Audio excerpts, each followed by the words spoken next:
నమస్తే. ఇన్నాళ్ళు నన్ను సపోర్ట్ చేస్తూ, ఎంకరేజ్ చేస్తూ మీ ప్రేమని నాకు అందిస్తున్న ప్రతి ఒక్కరికి కృతజ్ఞతలు.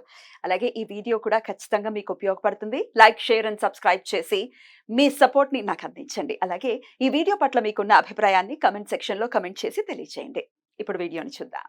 నమస్తే. Welcome to our channel. నేను పద్మిని. ప్రస్తుతం మనతో పాటు ప్రముఖ ఆధ్యాత్మికవేత్త, ఆస్ట్రోన్యూమరాలజిస్ట్, ఎనర్జీ వాస్తు స్పెషలిస్ట్, శ్రీ విద్య ఉపాసకురాలు శ్రీమతి జయప్రద గారు మనతో పాటు ఉన్నారు. మాట్లాడదాం. నమస్కారం అండి. నమస్తే అమ్మా, శ్రీమాత్రి నమః. ఎలా ఉన్నారు జయప్రద గారు? బాగున్నాం, మీరు ఎలా ఉన్నారు? నేను బాగున్నాను. జయప్రద గారు చాలా అద్భుతంగా చెప్తున్నారు నక్షత్రాల గురించి. అలాగే ఏ ఏ నక్షత్రాల వాళ్ళ దశలు, మహర్దశలు చాలా చాలా ఇంపార్టెంట్ కాబట్టి ఏ దశల్లో వాళ్ళకి సెటిల్మెంట్ అనేది ఉంటుంది. అండ్ వివాహం అనేది డెఫినెట్ గా లైఫ్ లో ఒక మైల్ స్టోన్ లాంటిది. డెఫినెట్ గా ఎప్పుడు చేసుకుంటే యోగించే పరిస్థితి ఉంటుంది. అలాగే అన్ని విషయాల్లో అనుకూలించడం కోసం ఏ ఏ నక్షత్రం వాళ్ళు ఏం చేసుకోవచ్చు అనేది సవివరంగా తెలియజేస్తున్నారు. కృతజ్ఞతలు. ఆశ్లేష వరకు ఆల్రెడీ మాట్లాడుకున్నాం. మఖ నక్షత్రం, కేతు నక్షత్రము. ఎలా ఉంటారండి ఈ కేతు నక్షత్ర జాతకులు? అలాగే ఎప్పుడు సెటిల్మెంట్ ఉంటుంది లైఫ్ లో? తప్పకుండా అన్న. కేతు నక్షత్రం జాతకులు అంటే, మఖా నక్షత్రం అంటే ఒక అనుగ్రహం ఉన్న, అంటే భగవంతుడికి అనుగ్రహం ఉన్న నక్షత్రం అంటది. అంతేనా? అంతేనండి. మరి కేతు కేతు గ్రహానికి సంబంధించింది అవును. అయినప్పటికీనా? అవును, ఎందుకంటే వీళ్ళని నక్షత్రాలకి అధిపతులుగా వీళ్ళు వ్యవహరిస్తున్నారు. హా. వాళ్ళు ఒక డివైడ్ చేసినప్పుడు వచ్చిన అంటే కరెక్ట్. సో ఈ మఖా నక్షత్రానికి కేతు అనుగ్రహం ఉండడం కూడా ఏంటంటే మంచి మోక్షము, జ్ఞానము అన్ని కలుగుతాయి వీళ్ళకి. సో వీళ్ళు ఆల్రెడీ గత జన్మలో ఈ మొత్తం చేయాల్సిన పనులు కొన్ని ప్రారంధ కర్మ, సంచిత కర్మలు అంటాం కదా మనం తీసుకునేది. ఈ కర్మలో వీళ్ళు మెయిన్ ఏంటంటే శరీరంతో చేయాల్సిన కార్యక్రమాలు ఈ జన్మ తీసుకుంటది ఈ ఓకే. మఖ నక్షత్రం వాళ్ళు. ఓకే. సో ఈ నక్షత్రం అంటేనే ఏంటంటే డిఫరెంట్ గా ఉంటారు. ఎందుకంటే వాళ్ళు గత జన్మలో చేసుకున్న ఏదైతే ఉందో కర్మ, ప్రారంధము ఏవైతే ఉన్నాయో అవన్నీ అనుభవించడానికి ఉంటారు, అది క్లియర్ చేసేసుకోవడానికి ఈ క్లియర్ జన్మ. చేయడానికి. ఉమ్. సో వీళ్ళకి మెయిన్ ఏంటంటే వీళ్ళు పుట్టడం అంటే పితృదేవత అనుగ్రహం ఉంటేనే పుడతారు ఆయన మఖ ఓ. నక్షత్రంలో. వావ్. సో ఉమ్. వీళ్ళ చేతుల మీద కొన్ని పరిహారాలు, కొన్ని యా. పనులు అవ్వాలన్నమాట. ఓకే. అప్పుడే వాళ్ళకి మోక్షం కలుగుతుంది పితృదేవతలకి. సో ఓ. అందుకని ఈ నక్షత్ర జాతకులు మన ఇంట్లో పుట్టారు అంటే డెఫినెట్ గా ఏదో మన పితృదేవత అనుగ్రహంతో పుట్టారని అర్థం. ఆహాహా. సో ఆ లక్షణాలు ఎక్కువగా ఉంటాయి ఈ మఖ నక్షత్రం వాళ్ళకి. కాకపోతే కేతు మహాదశతో స్టార్ట్ అవుతుంది అవును. కనుక జనరల్ గా కేతు మహాదశలో చిన్నప్పుడు జరిగిపోతుంది ఉమ్. వీళ్ళకి, అయిపోతుంది. తెలీదు. ఉమ్. చాలా మందికి ఏంటంటే కేతు ఒకవేళ బాగలేకపోతే వాళ్ళ జాతక చక్రంలో కేతువు యోగించకపోతే ఇబ్బంది పడతారు ఆ, చిన్నప్పుడు. 7 years. 7 years 7 అండి? ఇయర్స్, ఉమ్. 7 ఉమ్. ఇయర్స్ ఇబ్బంది పడతారు. కొంతమంది ఉమ్. 2 ఇయర్స్, కొంతమంది 1 ఇయర్ 6 months అలా. పాదాన్ని బట్టి. సో పాదాలు బట్టి మారిపోతుంది. ఓకే. మారినప్పుడు ఏంటంటే ఆ డిఫరెన్సెస్, కొంతమంది బక్కగా వీక్ గా పుట్టడం కూడా జరుగుతుంది. ఉమ్. మఖ నక్షత్రం పుట్టినప్పుడు చాలా వీక్ గా ఉంటుంది, తర్వాత పెరిగే కొద్దీ వాళ్ళ మంచి పర్సనాలిటీ బాగుంటుంది. ఓ. కానీ పుట్టినప్పుడు కొంచెం భయపడతాం, ఇంత ఉమ్. ఇంత తక్కువ పుట్టారంటే. కొంతమంది 2 kgs 2 లోపు కూడా పుట్టే పిల్లలు కూడా ఉంటారు ఈ మఖ అయ్యో. నక్షత్రం వాళ్ళు. అయ్యో. కానీ ఆయన హెల్దీ బేబీసే, ఉమ్. ప్రాబ్లం ఏం లేదు. కాకపోతే ఏంటంటే ఈ నక్షత్ర దశలో వీళ్ళకి ఏంటంటే తెలుసుకోవాల్సిన విషయం ఏంటంటే వీళ్ళకి మెయిన్ జాతకం బాగుండాలి. ఉమ్. జాతకం బాగాలేకపోతే కేతు మహాదశ తర్వాత వచ్చేది వీళ్ళకి శుక్ర మహాదశ. ఈ శుక్ర మహాదశ 20 ఏళ్ళు ఆ. చిన్నప్పుడు బాల్యంలో అయిపోతాయి, ఓకే. అంటే 20 years. 20 ఇయర్స్. హా. సో తల్లిదండ్రులకి యోగం, వీళ్ళకి యోగం కాదు. ఓ. ఓకే. ఓకే. సో వీళ్ళకి కంఫర్టబుల్ గా లైఫ్, స్కూల్. మేము చిన్నప్పుడు స్కూల్ కార్లో వెళ్ళేవాళ్ళం, వాళ్ళు నడిచి వెళ్తా అంటారు. కాలేజ్ అట్లాంటి. ఉద్యోగం వాళ్ళు నేను కష్టపడి చేస్తున్నాం. చిన్నప్పుడు మా నాన్నగారు మమ్మల్ని కార్లో తీసుకెళ్లే వాళ్ళు, కార్లు దింపేవాళ్ళు. ఇవాళ మేము ఇలా మా కాలం మీద నిలబడాల్సి వచ్చింది, ఇక కష్టపడాల్సి వస్తుంది, ఆస్తులు మిగలలేదు అని అనడానికి ఏంటంటే మెయిన్ జాతకం బాగుండాలి. ఎందుకంటే శుక్ర మహాదశ అయిపోగానే వీళ్ళకి వచ్చేది రవి మహాదశ. రవి మహంత్. సో రవి యోగకారకుడు కాకపోతే ఇబ్బంది. సింహరాశికి రవి యోగకారకుడు అంటారు అందరూ, కానీ జాతకానికి రవి ఎక్కడున్నాడు చూడాలి. కరెక్ట్. కరెక్ట్. సో లగ్నాన్ని బట్టి కదా మనం జాతకం చూసుకుంటాం. సో లగ్నం ఏం పడింది, ఆ లగ్నానికి రవి ఎక్కడున్నాడు. సో ఎడ్యుకేషన్ బాగుంటుంది. రవి యోగించినా యోగించకపోయినా వీళ్ళకి చదువు అయితే వస్తుంది. ఎందుకు అంటే జాతకంలో సింహరాశికి రవి అధిపతి కనుక ఎడ్యుకేషన్ ఇస్తాడు. కెరియర్ ఇస్తాడా డౌట్. తల్లిదండ్రులతో సన్నిహితంగా ఉంటారా, తండ్రి సేవ దొరుకుతుంది వీళ్ళకి అనేది డౌట్. రవి బాగుంటే తండ్రి ఒక బ్లెస్సింగ్స్ దొరుకుతాయి, తర్వాత ఆయన ఆస్తులు నిలబడతాయి వీళ్ళకి. అప్పుడు రవి బాగాలేకపోతే వీళ్ళకి ఆ తండ్రి వచ్చిన ఆస్తులు వేరు, వీళ్ళు ఒంటరిగా కష్టపడి సంపాదించుకోవాల్సింది. తర్వాత చంద్రుడు, సో ఆయన కూడా బాగాలేదనుకోండి, అదొక ఇబ్బంది. సో జనరల్గా మఖ నక్షత్రం వాళ్ళు ఏంటంటే జాతకం బ్రహ్మాండంగా ఉండాలి, లేకపోతే కష్టపడాల్సి వస్తుంది. ఇది చంద్రమహాదశ తర్వాత వచ్చే కుజమహాదశ. కుజుడు ఎక్కడ ఉన్నాడు మళ్ళీ ఇక్కడ వీళ్ళకి. సో జాతకంలో కుజుడు మహాదశ కూడా ఇబ్బంది పడుతుంది. బాగుంటే పర్లేదు, బాగాలేకపోతే ఇబ్బంది పడతారు. బాగుంటే చక్కగా 40 ఇయర్స్ చాలా మంది చూడండి హ్యాపీగా చదువుకుంటారు, ఉద్యోగాలు సెటిల్ అయిపోతారు, గవర్నమెంట్ జాబ్స్ వస్తుంది. ఎందుకంటే రవి యోగించారు, రవి కదా మధ్యలో రవి. గవర్నమెంట్ జాబ్ వచ్చేస్తుంది. తర్వాత చంద్రుడు యోగించాడు అనుకోండి, అందమైన భార్య, చక్కని సంతానం, మానసిక ప్రశాంతత మానసిక ప్రశాంతత అన్ని జరుగుతాయి.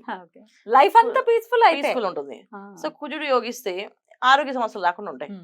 సో కానీ అన్ని గ్రహాలు యోగించాలని లేదు కదా, కొన్ని ఇబ్బంది పెడతాయి కదా. ఖచ్చితంగా ఇబ్బంది పడతాయి. కాకపోతే ఏంటంటే పెద్ద పెద్ద దశలు ఉన్నాయి కదా, అవి యోగించవు. ఇప్పుడు వీళ్ళకి మకర నక్షత్రం వాళ్ళకి రాహు దశ యోగించదు. కుజ దశ తర్వాత వచ్చే రాహుమా దశ వస్తుంది. కుజుడు యోగించకపోతే, రాహు యోగించకపోతే వాళ్ళ పరిస్థితి ఆలోచించండి, చాలా దారుణంగా ఉంటారు. అంటే ఆల్మోస్ట్ 40 years దగ్గర నుంచి ఇబ్బంది ఉండే పరిస్థితి ఉండొచ్చు ఒకవేళ రాహు బాగోకపోతే. రాహు దశ జనరల్ గా యోగించదు కొంతమందికి, ఎందుకంటే రాహు ఎక్కడున్నాడు వాళ్ళ లగ్నాన్ని బట్టి. సింహరాశికి రాహు మంచివాడే, కాకపోతే ఏంటంటే సింహరాశి సింహ లగ్నం అయితే రాహు యోగిస్తాడు, కానీ కాకపోతే యోగించదు, అప్పుడు ఇబ్బంది పడతారు. సో గురు మహాదశ వచ్చే వరకు వెయిట్ చేయాలి, మళ్ళీ గురు మహాదశ అప్పుడు కానీ వీళ్ళ లైఫ్ సెటిల్ అవ్వదు. సో మనం చేసుకోవాల్సింది ఏంటంటే దశ బాగుంది, వెళుతుంది, స్పీడ్ గా వెళ్తుందంటే అన్ని అవకాశాలు బద్దకించుకొని చేయాలి. వీళ్ళకి మెయిన్ ఏంటంటే బద్ధకం కాదు కానీ ఒక రకమైన ఇంతే చాలు, నాకు ఎక్కువ అక్కలేదు అనే ఫీలింగ్ వచ్చేస్తుంది. సో కేతు నక్షత్రం వల్ల వైరాగ్యం కొంచెం ఎక్కువగానే ఉంటుంది. సో ఏంటంటే ఇది స్పీడ్ గా వెళ్తున్నప్పుడు, టైం మంచి మూమెంట్ లో వెళ్తున్నప్పుడు వీళ్ళు ఏం చేస్తారంటే మాకు అవసరం లేదు, అంత పరిగెట్టడం ఎందుకు, అసలు ప్రశాంతంగా ఉంటాం అని చెప్పి వదిలేసుకోవడాలు. పిలిచి పదవులు ఇస్తుంటే ఆ పదవులు వద్దని అనుకుని వదిలేసే వాళ్ళు కూడా ఉంటారు. సో ఉద్యోగుల ప్రమోషన్ వస్తే ఇప్పుడు ఆ ఊరు వెళ్ళాలి కదా, ఇక్కడ అలవాటు అయిపోయింది, ఫ్రెండ్స్ అలవాటు అయిపోయారు కదా, చుట్టాలు ఫ్రెండ్స్ ఎంత ఇక్కడ ఉన్నారు కదా, ఇప్పుడు ఆ ప్రమోషన్ ఆ జీతం కోసం అక్కడికి వెళ్ళాలా అని చెప్పి వదిలేస్తారు. అది వీరికి ఇబ్బంది పడి లక్షణం. డెఫినెట్లీ ఫ్యామిలీ మెంబర్స్ ని కూడా ఇబ్బంది పెడుతుంది కదా, ఇబ్బంది పడుతుంది. నువ్వు కొంచెం అయినా ఇది తీసుకోవట్లేదు, కేర్లెస్ గా ఉంటున్నావు అని అనుకోవచ్చు. యాక్చువల్ గా వాళ్ళ తత్వం అది, నక్షత్రం ఇచ్చే రిజల్ట్ అది. వెళ్ళి స్పీడ్ గా వెళ్ళి ఆగిపోతారు. తర్వాత ఎందుకు కొంతమంది అయితే చిన్నప్పటి నుంచి ఒకటే స్పీడ్ ఉంటారు, ఒకటే దూకుడు.